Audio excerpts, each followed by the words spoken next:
you have to be okay with mistakes. You have to be okay with shame if you're going to grow and if you're going to live on your edge. And if you're not willing to risk yourself, then you're just not going to get anywhere, because that's the ante.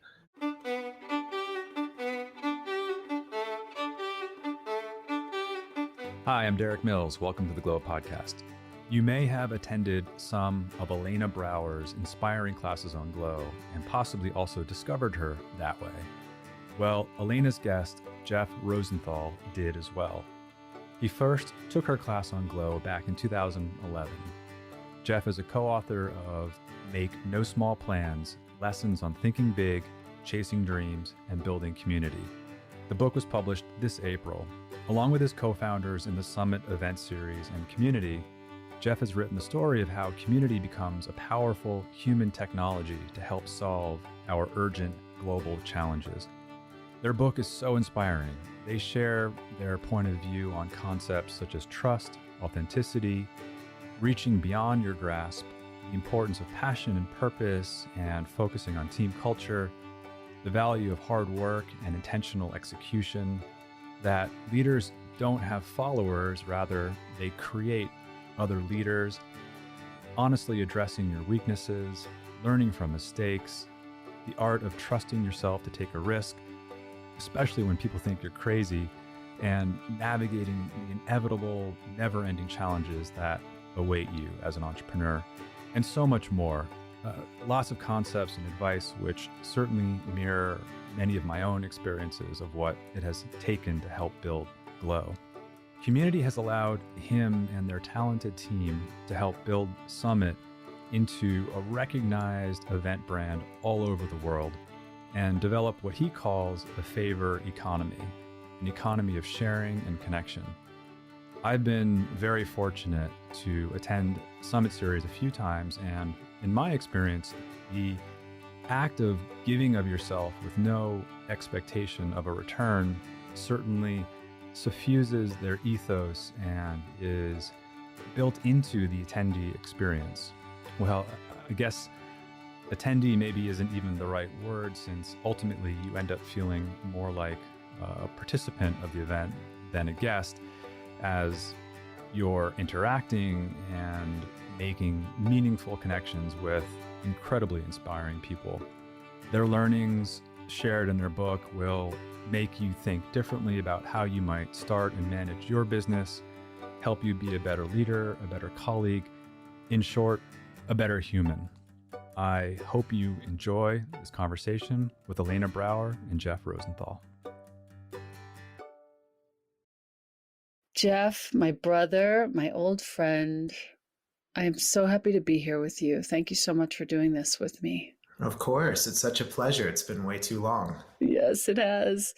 I was thinking this morning during my sit about how long it's been. And I think I came to you for the first time when Jonah was like 3. Okay. And he's almost 16. Unbelievable. I know. He's 6'1", by the way. Well, you came to one of our early flagship events and taught yoga at Summit Base Camp. Yes. And I think that was 2011. But we, of course, got introduced to you via Yoga Glow, long before that, years before that. And it was a huge foundation for our, not just, yoga practice, but spiritual practice and self-care. And, so I stand on your shoulders, Elena. Wow. Dude, I don't even know what to say to that, but I do remember the first time I came to see you guys. I believe it was it in New York City or Malibu? Both are possible. Yes.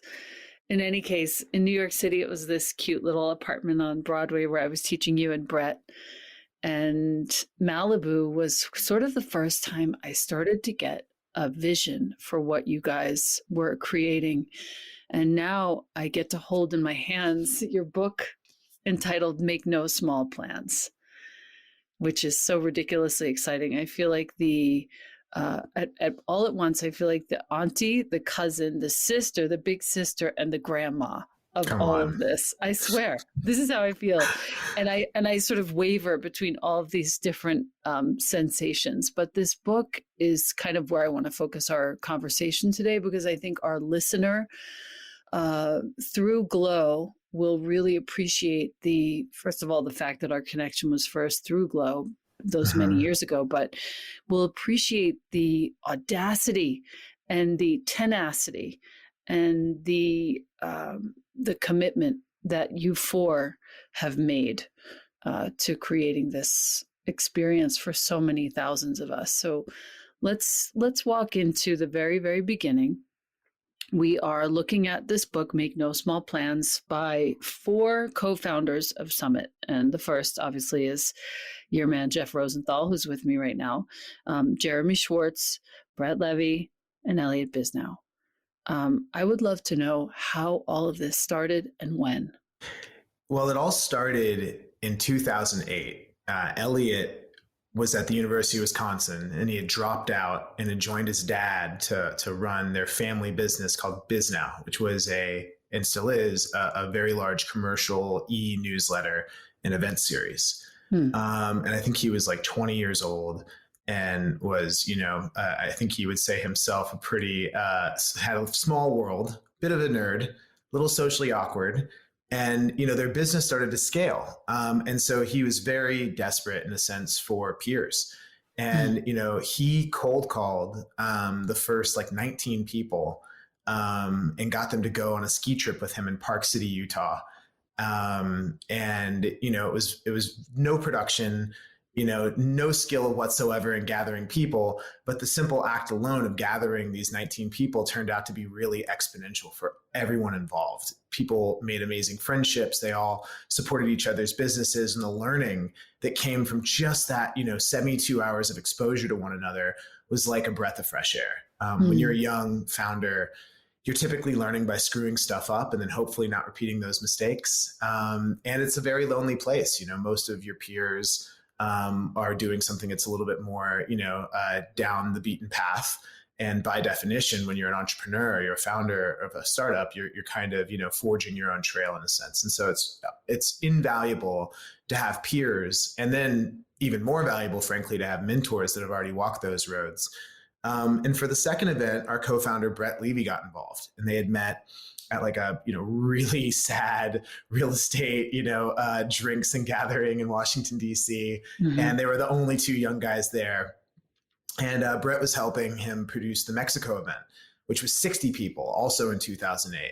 And on that event, it was the founders of Facebook and YouTube and Zappos and Uber before Uber, alongside the founders of Charity Water and Donors Choose and Change.org and Feed Projects. And so there was this incredible connection of, these generational luminary entrepreneurs and social entrepreneurs that really occurred at Summit. And I helped out on that event a little bit. I still was running my own startups. I still had a day job in New York City. Right. But myself and I went to college with Brett. He and I threw parties together in college and had stayed best friends. And Jeremy was his high school best friend, and he was on the Warped Tour with his rock band. And so cute, Jeremy, rock band. It's true. It's true. And, we all, Jeremy and I, around the same time, we quit our jobs. We set aside our projects, and we moved onto Brett's couch in Washington, D.C. to work on Summit full time with him and Elliot. And while we were planning our Aspen event in 2009, this is 270 days after we started Summit, after the very first event, we got the opportunity to host a gathering for the Obama White House a month after they took office, which is its own crazy, incredible story. But, this is just to illustrate, it was so exponential, the first phase of building Summit. It was this germination of this little idea. We did it a couple of times, and then the next thing we knew, we had an audience with the White House. It's ridiculous. It reminds me, I've read your book, and it reminds me of one of the final chapters. I think it's chapter 33. I'm flattered, first of all. Thank you for reading it. Of course, you guys are my people, of course.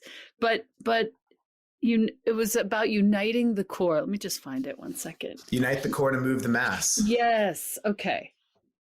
And this actually, this chapter starts in Basecamp, but I think there's a really salient bit here for our listener around the fact that you don't need 1 million people or 1,000 people. You just need a handful of people who are deeply committed to what is happening to connect And as evidenced by what you just shared, that very first couple of events, were all these different people who are now literally leading the way in the world, not just in our country. We're all together. And I'm sure that continues to this day, where they support each other and they are sort of lifting each other up quietly or overtly. Yeah. Nobody says they want electricity. They want all the things that electricity brings them: washing machine, refrigerator, air conditioning. Community is an enabling technology, and it can just be invaluable. And it's not a one-time transaction. It's a lifetime of pleasure and friendships and value in professional relationships. And, the foundation of community is culture. And at that, first White House event, Tony Hsieh, who's since passed away, pulled us aside. Rest in peace, Tony. Yeah. Gosh. He pulled us aside that day. He was one of our biggest patrons, biggest supporters. And he said, guys, are there people here who you wouldn't have to your parents' house for dinner and be their friend if they didn't have their personal or professional success? And we were like, yeah, of course, Tony. There's some people here that we are trying to hang out with. But the ask from the White House was to get the generational leaders of our time who are driving innovation. It wasn't like, who are the nice guys and girls that we want to hang out with? And he said, well, they can't come anymore, because if you're building a community, the most important thing is your culture. Wow. And here we are in 2022, and we've heard so much about community and culture, but this was unheard of to us. We were 23, 24 years old. We stayed up all night until sunrise and in thinking about this and talking about this. And this is where we came up with the criteria for who we include in Summit. It's one, are these people innovators in their field, regardless of discipline or level? And two, are they kind, open-minded, nice people that we'd want to be around, regardless of personal or professional success? That you'd want to introduce to your folks. Yeah. And when you talk about that later chapter, that unite the core to move the mass, I think that, when you're young and you're on the way up and you're a hustler, ready, fire, aim is another chapter title. And that was how we operated. It was just spray and pray. And I think that once you're a little bit older and you have some more wisdom, you realize that being sighted and scoped and strategic and specific really helps you unlock the things that you want with a much greater rate of success. And, I think what you're referring to is, when we decided we were going to buy Powder Mountain, we were hosting the base camp event that you were at. Yes. And we told 40 or 50 people to meet us after the event was over the next morning behind the hotel. Yes. And we put them all on a bus. They didn't know where they were going. And we took them to the airport, and there was an unmarked gate at the airport. And it was very Harry Potter style. And they all got on the plane. And then, of course, it was us on the microphone saying, we're flying to Ogden, Utah. Land in Ogden, 20-minute drive to the mountain. They go all the way up to the top of the mountain as the sun is setting. And we had built this tiny little nothing cabin with a tiny little furnace on skis. I think it cost us $7,000 to construct this thing. Right. And the rock stars at Powder Mountain, the teams there who are just incredibly, they built it themselves and, towed it over on some snowmobiles. And we had drinks and watched the sunset and roasted marshmallows and told this group about our vision. And so it wasn't transactionally successful that singular weekend. It's not like everybody was we're in for $1 million. It was more this was the beginning of the next 2 years of hosting people out there. And that initial group of 40, they told their friends who told their friends who told their friends. And that became the spiral dynamic for us getting the body heat and the vibe and, of course, the capital to complete the transaction. Right. It reminds me, first of all, the energy. I remember that weekend was palpable, contagious, just so nourishing. I'll never forget it. And the kid never forgot it. The kid remembers. He was tiny then. But more importantly, I think the way that you collect people, the way that you reference community as a technology and enabling technology is really important. And it reminds me of, I also made a note about chapter 13. When you know how to listen, everybody is a guru. It's a little nod to Ram Dass. You can do well. We're on page 93. You can do well by doing good, he said. This is humanitarian entrepreneurship. I want to talk a little bit about that because I think at least for right now, our listener might be completely enthralled by this concept and inspired to do something about it? Sure. The person who was the first humanitarian entrepreneur we had ever met was a guy with that moniker, and really like a pure humanitarian entrepreneur, was a guy named Mikkel Vestergaard Fransen. Yep. And we wrote about him in the book, and he invented the Life Straw, which is a handheld water purification device, and the Permanet, which is a mosquito net with an injected insecticide that is used globally to battle malaria. And it's actually the same technology as wrinkle-free shirts, which he figured out through his own sort of like research and R&D process. Get out. Yes. Wow. Incredible entrepreneur, incredible guy. And it's a really big business. And it's very expensive to get a product to the scale and to go through the tests and to, get it approved for purchase from the World Health Organization or, the UN Foundation or whatever for fighting malaria. You have to do your own self-funded regional, state, and national tests. You're spending tens of millions of dollars to prep the marketplace for something like this. So we just never heard of the concept of like humanitarian entrepreneurship. And then if you extrapolate that to like things like Glow, things like Calm, any healthy food product that's taking market share from an unhealthy food product. Yeah. I think that there is, infinite space in this throughout our economy and the decarbonization of our homes and our businesses. That's going to be one of the biggest economic transitions of our lifetime. So you can, protect the planet and make money. I mean, the thing that is the great differentiator though,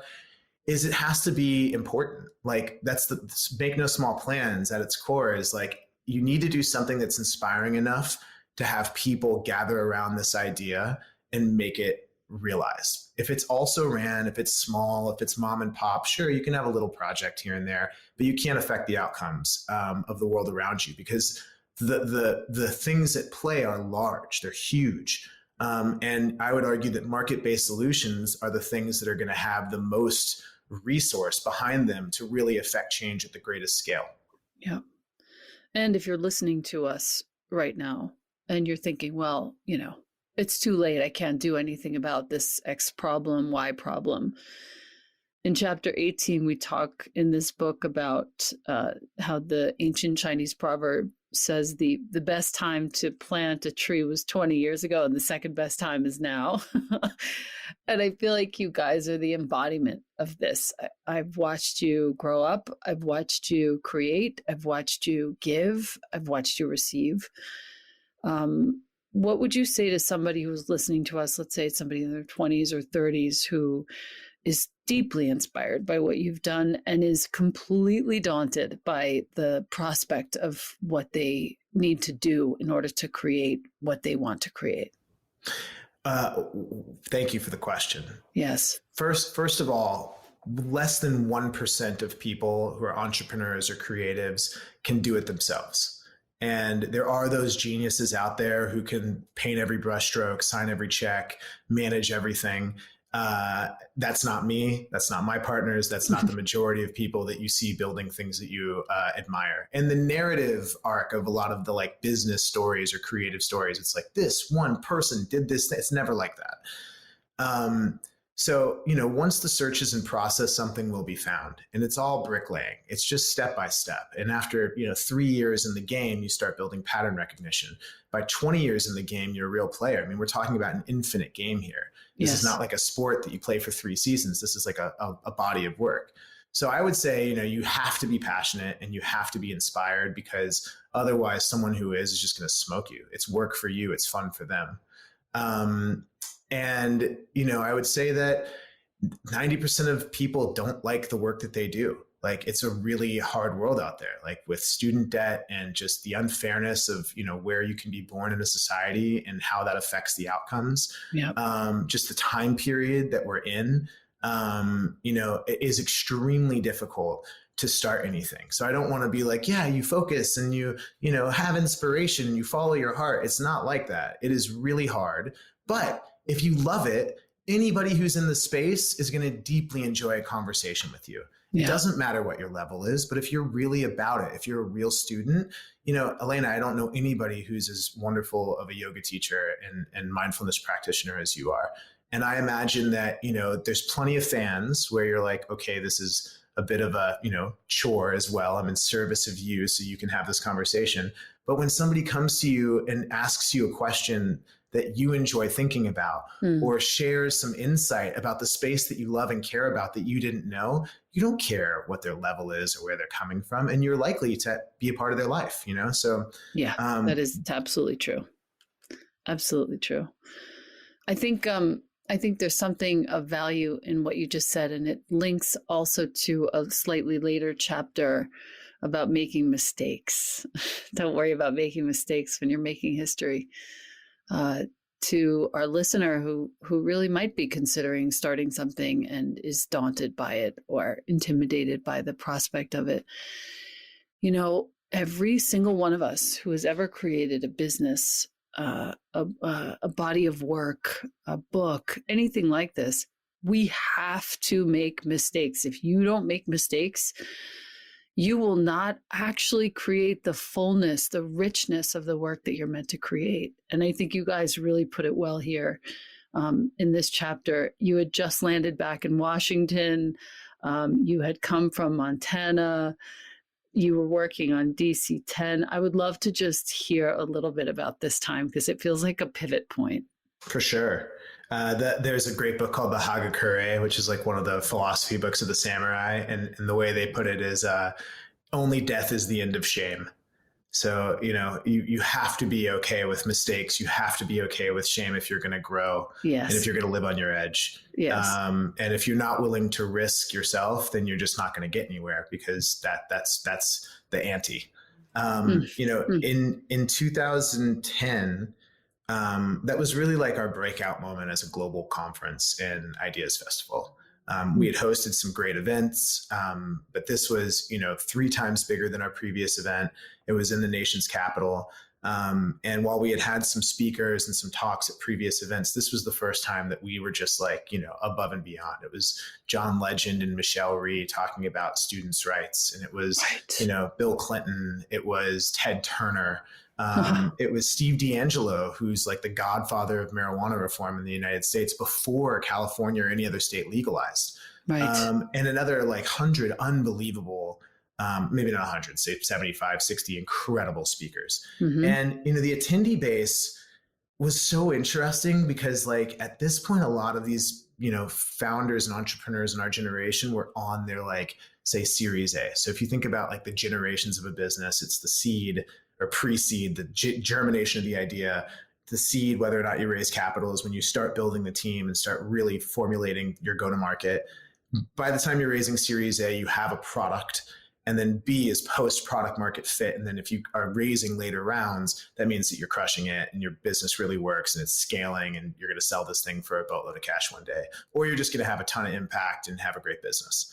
And so this was really like that moment where the establishment was starting to see a lot of our friends, like the Sweet Green founders. They did a catered lunch on the mall underneath the Washington Monument. I think it's their only catered meal they ever did. And they had like 3 restaurants in DC at this point in time. And now, like we got to ride that whole ride with them.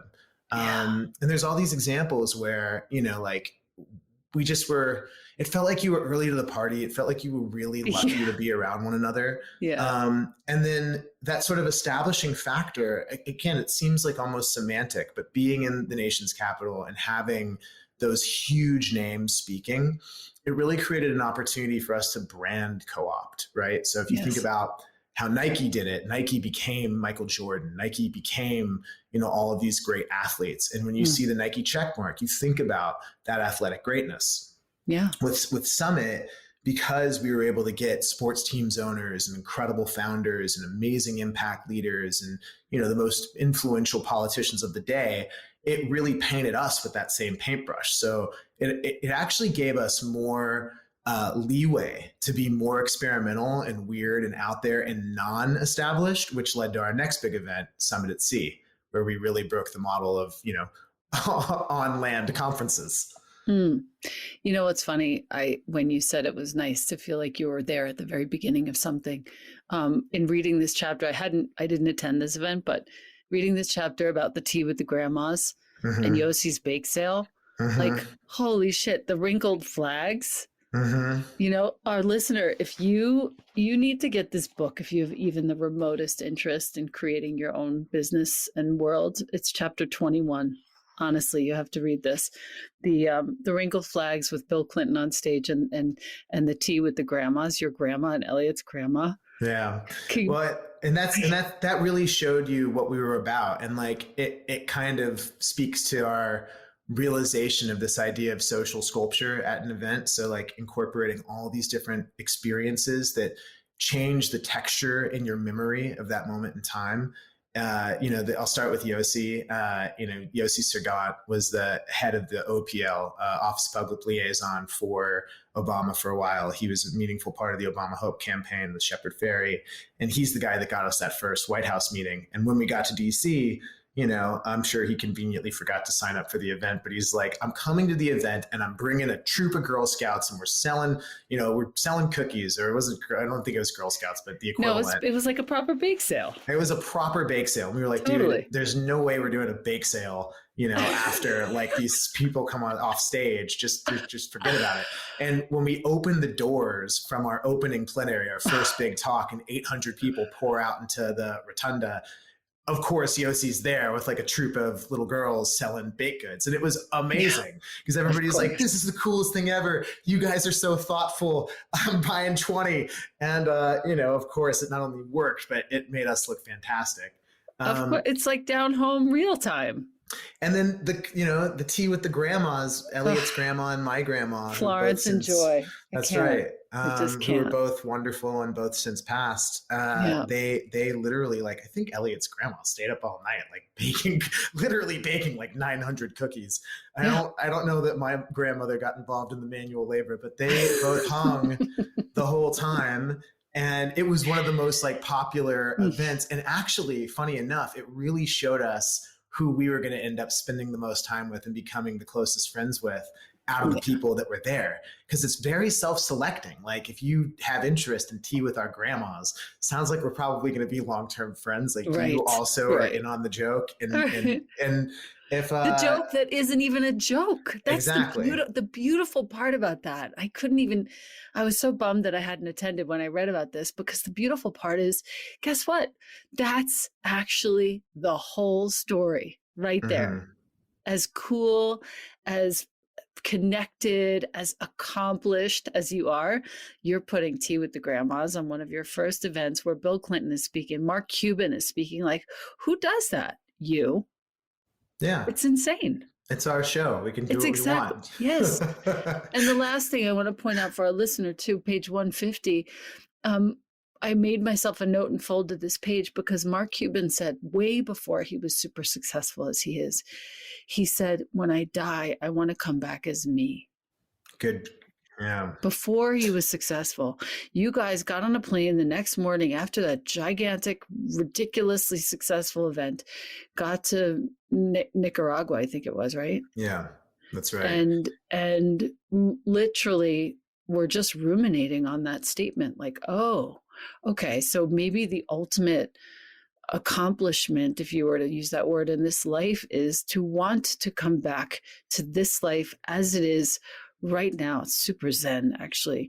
As it is right now, come back as you are before you're successful, just with your own integrity and grace. And to be fair, he already owned the Mavericks and he had sold broadcast.com to Yahoo. So I think he was already a billionaire. So he was successcul. Okay, he wasn't, globally celebrated. There wasn't a Shark Tank yet. And I don't know that he had his family yet, or, I'm sure. So but just to feel that way at any level, like all of us, doesn't matter where your stature or standing is in society. It's a sociological phenomenon. Everybody feels like it's not enough.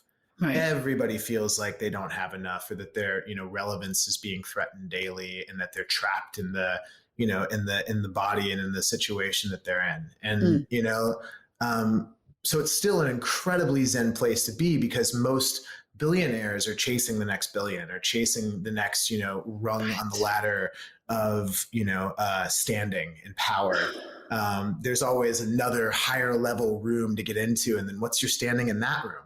Right. And I think What we realized even at that moment, like, okay, we threw our event, we made enough money to sustain ourselves and our business for that year, and enough money to put, a down payment on the ocean liner that we chartered the next year for an event. We could choose to work. We were young, and we went to Nicaragua, and we surfed, and we worked from Nicaragua for a while. And that was when we were like, wow, this is the lifestyle. This is what you buy. There's a great, and I hate if, you've heard this 1,000 times before, but there's a man fishing in a village and he's great at it. And another guy sees him and is like, hey man, you should really buy a boat. That way you could have other fishermen, and then you buy more boats. And then, eventually you have an armada, and then we'll, build an international organization that will sell so you can come back here and fish by yourself underneath this tree. And I think that a lot of people get stuck in that cycle. So for us, we love time with our families and with our friends. We like working with our friends. And frankly, we get more pleasure out of seeing our friends win than adding zeros to our own bank account. Yeah. So it made us very aware of the trade-offs for, the kind of business that we would build. And I think it's the most valuable thing that we got out of this whole experience. To kind of put the highlighter pen on that for our listener, I think the most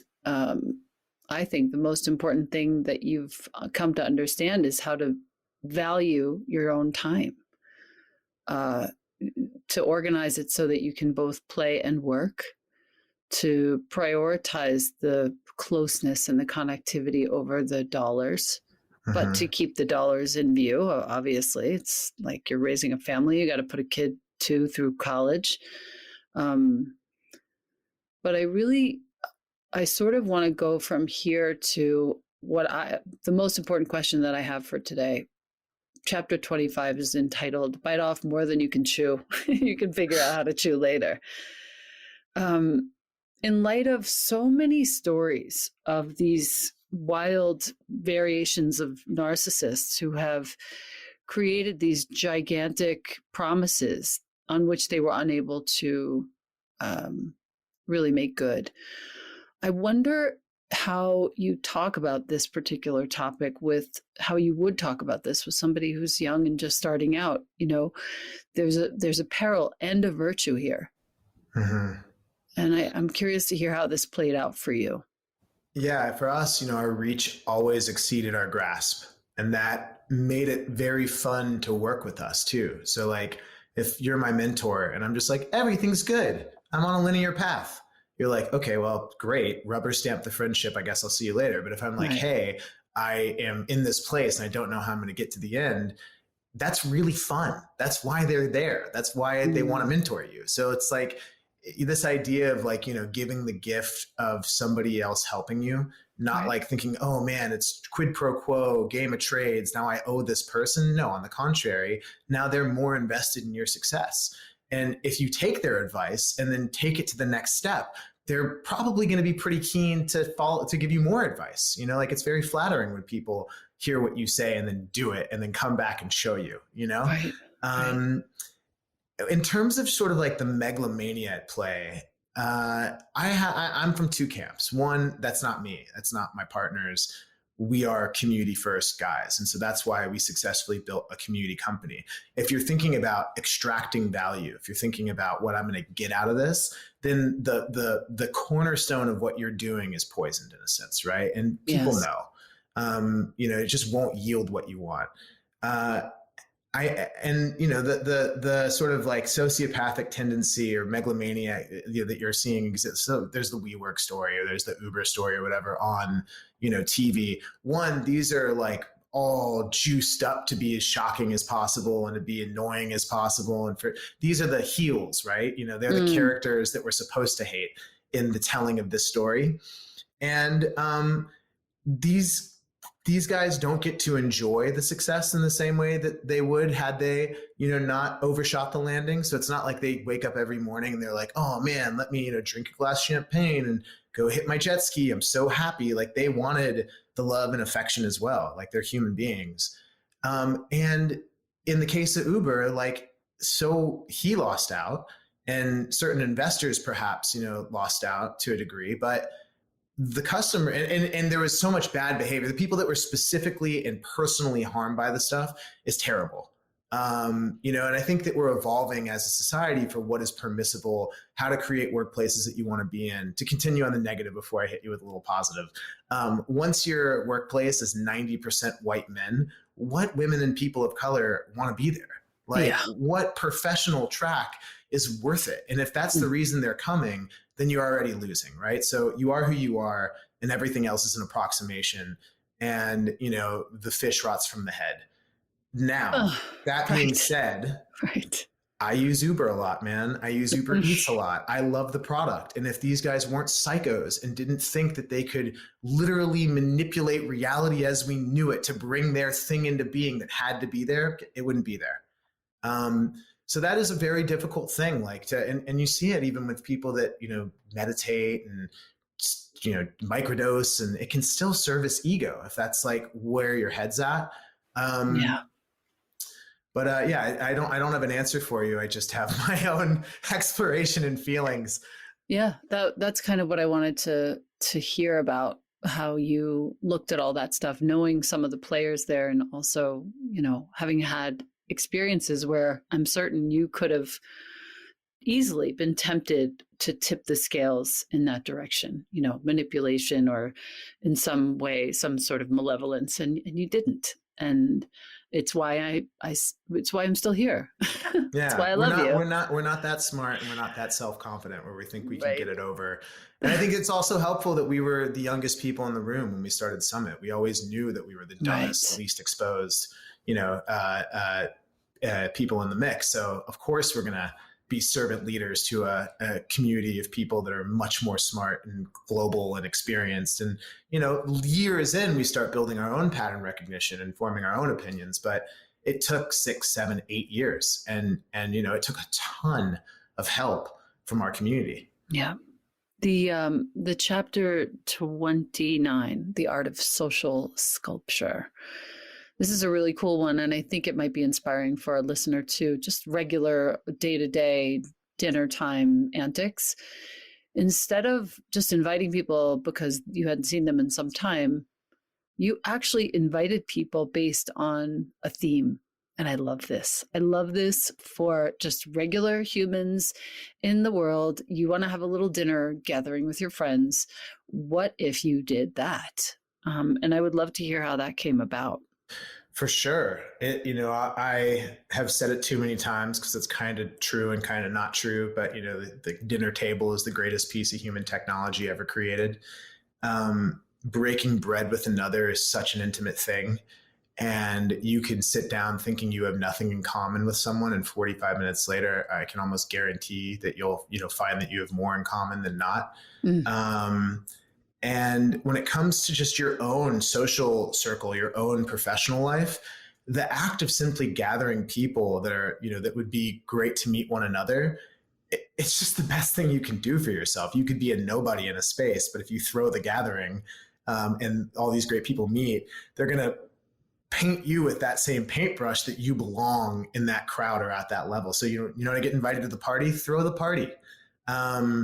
And in terms of just breaking down how to make it good, the idea of the art of social sculpture, the eros of an experience, the deepening of meaning of all things, like you can make something holy, not to go off the deep end, but that's consecration and ritual.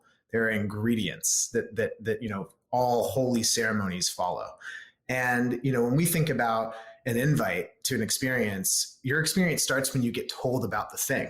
So did you just get a phone call or an email? Did you get, a mini letterpressed, Declaration of Independence in a manila envelope with a razor blade, right? Or did somebody fly an airplane over your house with a banner that told you about the thing? I'm not saying that's what you do, but it literally starts from there. That's the provocation. Why are we gathering? Right? Like, what is this about? What is the meaning behind it? What's the theme? It could be a kickback. It could be, to discuss global issues, but, you have to spell that out so the people that you want to come show. And then you can connect all of the features of that experience, the food, the music, the narrative and order of things that you have people do when they arrive. Do they just sit down at the table, or do they go through a maze and get lost first and have to discover their way with another dinner guest, right? Like all of these things have an impact on their experience. And so that's what we would do. We'd forage the food locally. We'd get, an amazing artist to play in the meal, or a poet, to really inspire us. And we would do it in like a non-corny way. Like if we sit down, there's note cards for what we're supposed to ask one another. It can feel forced, but you can create a milieu, a vibe, a place, a space where people feel comfortable. And that's really where your parasympathetic nervous system relaxes, Yes. and you're actually way more open-minded. So, this is an incredibly, and, to quote my mentor in this space, Michael Hebb, when I first met him, and he broke this down to me, he was like, I'll give you two great quotes of his. He was like, every kick-ass president in the last 250 years had an unbelievable wife who threw the best dinner parties, like the power of the state dinner, Wow. And the other thing he said is, he's like, hey, do you keep it real? I was like, yeah, man, of course I keep it real. Don't do that. Everybody keeps it real. What you have to do is keep it surreal and just go a little bit beyond everybody else's imagination, surprise them, delight them. And then it's something that's you'll never forget it. Wow. Which leads perfectly into my last question for you. I'm on page 224 now. And I dog-eared this page because you've said, and I quote, it was around this time that we discovered we were favor economy millionaires. And I'm going to read on. What does that mean? Well, we believe there are two economies. There's the cash economy that we all know well, the one built on capitalism, clever marketing campaigns, and retail therapy. And then there's the favor economy. The favor economy is made up of the relationships you have that allow you to access expertise and opportunities built upon a foundation of what you've been able to do for others. We didn't have much actual money, but we did have plenty of friends and favors to call in, and those are priceless. You go on to talk about the many, many favors that were done for you over the course of that time that you were wrangling 20 million to buy the mountain. Let me introduce you to a world-class architect. One would say, I can get you to an amazing mountain developer, offered another. And that's how you learned about development and zoning and land conservation, entitlements, county, but all this stuff. A favor economy millionaire is probably the luckiest person in the room. It's just all about perception. Depends on what you are seeking and what makes you feel the most secure. That's what drove us. That's where our serotonin and dopamine was tied to. We really wanted, and it wasn't one for one. Again, if you are doing people favors so you can call favors, that is a game of trades. That is, a reciprocity loop. Yeah. What we're talking about is to just give unselfishly with no expectation of return. And two things happen. One, it puts you in a posture where, of course, you would just ask for help. Why wouldn't you? There's no shame around asking people to hook you up with great people. You have an inspiring project. You have a history and a reputation for doing unto others. So, and you have to detach from the outcome that they are going to be the one that's going to make the play for you. The other thing that happens is that there's a triangulation of goodwill. And so it doesn't need to be one-to-one. We all operate in communities, especially a community company. And, your reputation, you build it in drops and you lose it in buckets. And we have built a great reputation because we've done for others without, counting chips or looking for our pound of flesh. So, whether or not that person is the one that's going to help you, we feel like we built a garden for ourselves where, we had an excess of relationships. It's not, and if you're counting on one person to be the solve, that's a really rough position to put them in. That makes it so it's like, shit, do I want to take a favor from this person? Because is this a marker for something that they're going to call on me for? Why am I so lucky?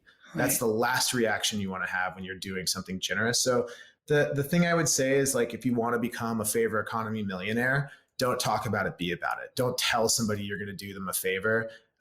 Just do the favor. Yeah. And don't ask for a thank you. Don't, you can follow up and see. Yeah. I mean, and people forget it. It's not that they're bad people. It's that they don't have the same serotonin dopamine loop to giving in the way that you do. If this makes you happy, then you can't be expecting them to be like, oh yeah, man, a month later, this thing happened and I wanted to report back to you and, give you that good boy pat on the head for helping me out. Like you have to Right. be the one to ask them if you want to know what happened, right? Because Sure. you're the one that made the uninitiated value add. Right. It is definitely probably the strongest muscle we have in the arsenal, and something that I wish there was more of in the world. Yeah, I think that that is a very fair statement. And I want to thank you for, I was really excited to say yes to this because I knew I was going to walk away from this inspired, and I'm very deeply inspired. And I wanted to leave us with the very last sentence of the whole book, which is contextualized. We came into the pandemic. Your entire sort of model has kind of had to go out the window. You, of course, scrambled and figured out your way through. The very last sentence, last two sentences, filled with excitement, we got to work brainstorming solutions. We knew that no matter what problem might arise, we were only an idea away. And I think that's inspiration for all of us, for our listener, for me, for sure. There isn't anything that we can't really get through. We have people around us who are willing to help us. We have one idea that might be the idea. Maybe it's another one, but it's only that idea away. And you guys are a living embodiment of this truth. And I'll never thank you enough. Well, thank you, Elena. That just touches me. And I want to reiterate how important you were to us on this journey. I think it's very easy to go down the wrong route or to start, taking your small successes to your head. And I think that having a real spiritual practice, not going through the motions, not an athletic practice, but a spiritual practice, was extremely grounding for us, and probably why people liked being around us so much. And so, you have a big hand in our whole path and everything that happened, especially in the time period of that book. And I just love you and appreciate it. I love you too. Thank you so much for being here. Thank you, Glow, for having us have this conversation. And I look forward, if you're listening, to seeing you for class. And Jeff, I look forward to seeing you as soon as possible. Thank you so much. Me too, but you. Thanks for listening. Thank you to our entire team behind the scenes at Glow. I'm so grateful for your care and commitment to serving our members around the world. Thank you to our teachers for so beautifully sharing your gifts and talents. I'm also grateful to our lovely community of Glow members. You've supported us since 2008, and because of you, we get to continue to do the work we love. It's the combined support of our team, our teachers, and our community that grants me the privilege to continue to bring you the Glow podcast. Thank you to Lee Schneider, our Red Cub agency, for production support.